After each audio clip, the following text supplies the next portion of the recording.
ഫസ്ലുൻ അധ്യായം അദ്വാഉ വൽ ഖദ്ർ. ദ്വാഉ ഖദ്ർ. വഹാഹുന സുആലുൻ മഷ്ഹൂറുൻ ഹുവ. ഇവിടെ ഒരു സാധാരണമായ ഒരു ചോദ്യമുണ്ട്. അതിതാണ് അന്നൽ മദ്ഊവ ബിഹി ഇൻ കാന ഖദ് ഖുദ്ദിറ ലം യകുൻ ബുദ്ദ മിൻ ബുഖൂഇഹി. എന്തുകൊണ്ട് ദുആ ചെയ്യുന്നുവോ അത് വിധിച്ചിട്ടുണ്ടെങ്കിൽ എന്തിനു വേണ്ടിയാണ് ദുആ ചെയ്യുന്നത്, അത് വിധിച്ചിട്ടുണ്ടെങ്കിൽ അതെന്തായാലും സംഭവിക്കും. ദഅ ബിഹിൽ അബ്ദു ഔ ലം യദു.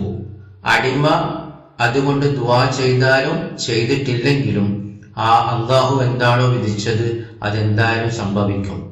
വഇൻ ലം യകുൻ ഖദ് ഖുദ്ദിറ ലം യഖ. അത് അല്ലാഹു വിധിച്ചിട്ടില്ലെങ്കിൽ അത് സംഭവിക്കുകയില്ല. സവാഉൻ സഅലഹുൽ അബ്ദു ഔ ലം യസ്അൽഹു. ആ അടിമ അതിനോട് അത് ചോദിച്ചിട്ടുണ്ടെങ്കിലും അത് ചോദിച്ചിട്ടില്ലെങ്കിലും. അപ്പോൾ ചിലർ പറയുന്ന ഒരു സംശയമാണിത്, ഒരു ചോദ്യമാണിത്. ദുആ ചെയ്താലും ചെയ്തിട്ടില്ലെങ്കിലും അള്ളാഹു വിധിച്ചത് എന്തായാലും സംഭവിക്കുമെന്ന്. അപ്പോൾ ഷെയ്ഖ് ഫൗസാൻ ഹഫിദഹുല്ലാ ഇതിനെക്കുറിച്ച് പറയുന്നു, ഈ സംശയം അപകടകരമാണ്. കാരണം ഇതുപോലത്തെ സംശയങ്ങൾ ആളുകൾക്ക് ദുആ ചെയ്യുന്നതിൽ നിന്ന് നിരുത്സാഹപ്പെടുത്തുന്നു. ദുആ ചെയ്യുന്നത് ഏറ്റവും പ്രയോജനകരമായ ശമനമാണ്. എന്നിട്ട് ഇബ്നുൽ ഖയ്യിം റഹിമഹുല്ലാഹ് പറയുന്നു, ഫളന്നത് ത്വായിഫത്തുൻ സിഹത് ഹാസ സുആൽ. ഈ ചോദ്യത്തെ ഒരു വിഭാഗം ശരിവെക്കുന്നു. ഇവിടെ ഉദ്ദേശം ഒരു വിഭാഗം സൂഫികൾ. ഫതറക്കത്തി ദുആ. അവരെന്നിട്ട് ദുആ ഉപേക്ഷിക്കുന്നു. വഖാലത്ത്. അവർ പറയുന്നു, ലാ ഫായിദത ഫീഹി. ഈ ദുആക്ക് പ്രയോജനമില്ല. വഹഉലാഇ മഅ ഫർതി ജഹലിഹിം വദലാലിഹിം. ഈ കൂട്ടർ അവരുടെ വിവരക്കേടിലും അവരുടെ ദലാലത്തിലും അവരുടെ ദുർമാർഗത്തിലും അമിതമായി പോയിട്ടുണ്ട്. മുതനാഖിദൂന. അവർ സ്വന്തത്തോട് തന്നെ വൈരുദ്ധ്യത്തിലാണ്.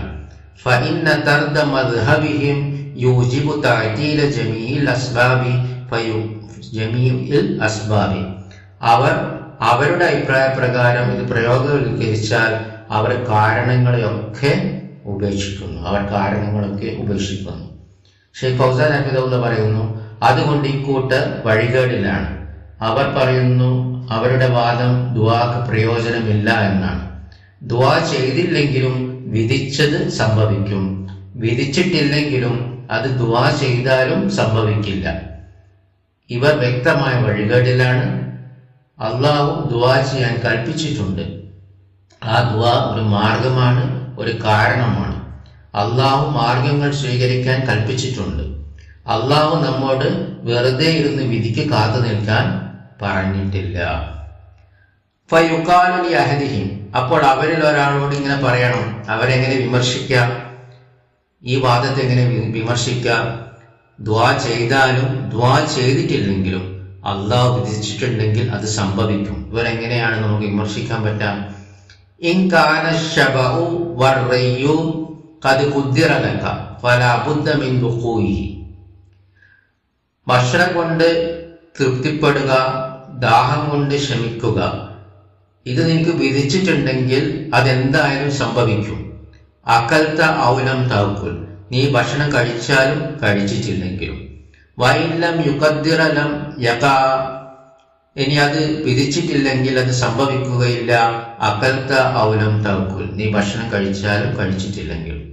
അപ്പോൾ ഭക്ഷണം കഴിക്കാനും അതുവഴി നമുക്ക് ശമനം കിട്ടുന്നതും അതുവഴി നമ്മൾ തൃപ്തിപ്പെടുന്നതും, വെള്ളം കുടിക്കുകയും അതുവഴി ദാഹം ശമിക്കുന്നതും നമുക്ക് വിധിച്ചിട്ടുണ്ടെങ്കിൽ അതെന്തായാലും സംഭവിക്കും. അത് ഭക്ഷണം കഴിച്ചാലും കഴിച്ചിട്ടില്ലെങ്കിലും സംഭവിക്കും.